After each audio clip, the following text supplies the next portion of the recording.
मेरे दिल की गहराइयों से आप सभी को तहे दिल से नमस्कार। मैं कनिका यदुवंशी शिक्षा निकेतन कक्षा 10वीं की छात्रा आप सभी के सामने गांधी जी के दर्शन और वर्तमान प्रदर्शन पर मेरे कुछ शब्दों के साथ। लेकिन मेरा भाषण शुरू करने से पहले मैं सुभारा शिक्षा संस्कारशाला टीम और विद्यालय परिवार के प्रति अपनी कृतज्ञता को व्यक्त करती हूँ, जिनकी वजह से मुझे आज Gandhi global video speech competition में भाग लेने का अवसर प्राप्त हुआ है। तो हम गांधी जी के जन्म से शुरुआत करते हैं। गांधी जी का पूरा नाम मोहनदास करमचंद गांधी है, जिन्हें बच्चे प्यार से बापू और संपूर्ण विश्व महात्मा के नाम से जानता है। गांधी जी का जन्म 2 अक्टूबर 1869 गुजरात के पोरबंदर नामक गांव में हुआ था। गांधी जी के जन्मदिन को आज हम गांधी जयंती के रूप में मनाते हैं। गांधी जी एक मध्यम वर्गीय परिवार से थे। गांधी जी के पिता का नाम करमचंद गांधी और माता का नाम पुतलीबाई था।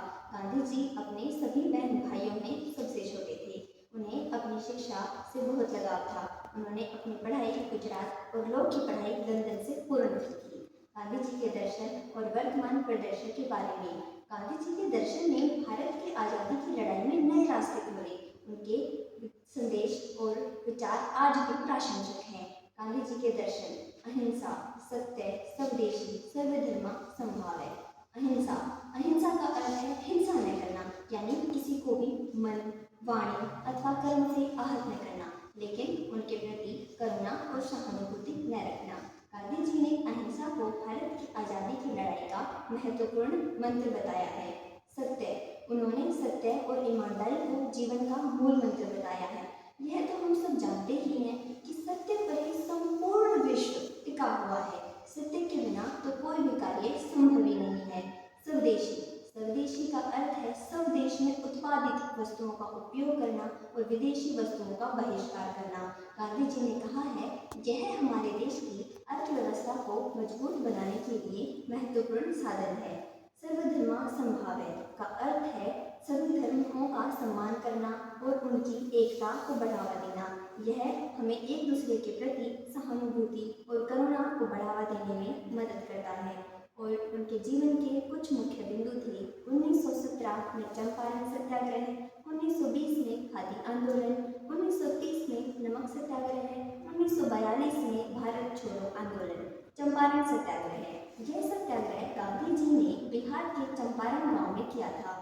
इस सत्याग्रह का मुख्य उद्देश्य था चंपारण के किसानों पर लगाए गए अत्यधिक कर का विरोध करना। इस सत्याग्रह के माध्यम से गांधी जी ने किसानों को अपने अधिकारों के लिए लड़ना सिखाया और उन्हें प्रेरित किया। नमक सत्याग्रह: यह सत्याग्रह का मुख्य उद्देश्य था नमक पर लगाए गए ब्रिटिश सरकार द्वारा कर का विरोध करना। इस सत्याग्रह के माध्यम से गांधी जी ने भारतीयों को नमक पर लगाए गए कर के लिए जागरूक किया। खादी आंदोलन: इस आंदोलन के दौरान गांधी जी ने खादी को महत्वपूर्ण प्रतीक के रूप में अपनाया था। इस आंदोलन के दौरान भारतीयों ने विदेशी वस्तुओं का बहिष्कार किया और गांधी का डटकर साथ दिया। भारत छोड़ो आंदोलन: यह आंदोलन गांधी जी ने 1942 में शुरू किया था। इस आंदोलन का मुख्य उद्देश्य था ब्रिटिश सरकार से छुटकारा पाना। इस आंदोलन के दौरान गांधी जी ने करो या मरो का नारा दिया था।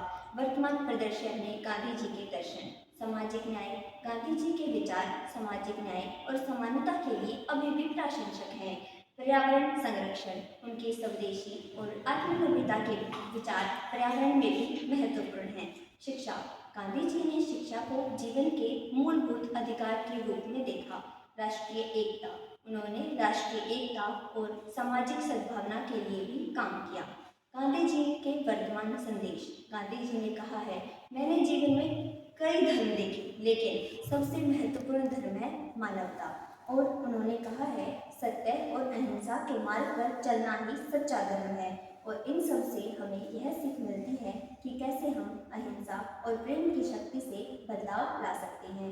गांधी जी के दर्शन और वर्तमान प्रदर्शन से हमें सिद्धांत और प्रासंगिक है। उनके विचार हमें सामाजिक न्याय, पर्यावरण संरक्षण, शिक्षा और राष्ट्रीय एकता के लिए प्रेरित करते हैं। और आखिर में मैं अपनी भाषण को विराम देते हुए गांधी जी के बारे में 2 लाइन कहना चाहूँगी। सत्य अहिंसा का था वो पुजारी, सत्य अहिंसा का था वो पुजारी, कभी न जिसने हिम्मत हारी, कभी न है जिसने हिम्मत हारी। सांस दी हमें आज़ादी की, बिना खड़क बिना ढाल, बिना खड़क बिना ढाल, जन जन है जिसका बलिहारी। दे दी हमें आज़ादी, बिना खड़क बिना डाल, साबरमती के संत तूने कर दिया कमाल, तूने कर दिया कमाल। महात्मा गांधी अमर थे, अमर हैं, अमर रहेंगे। जय हिंद, जय भारत।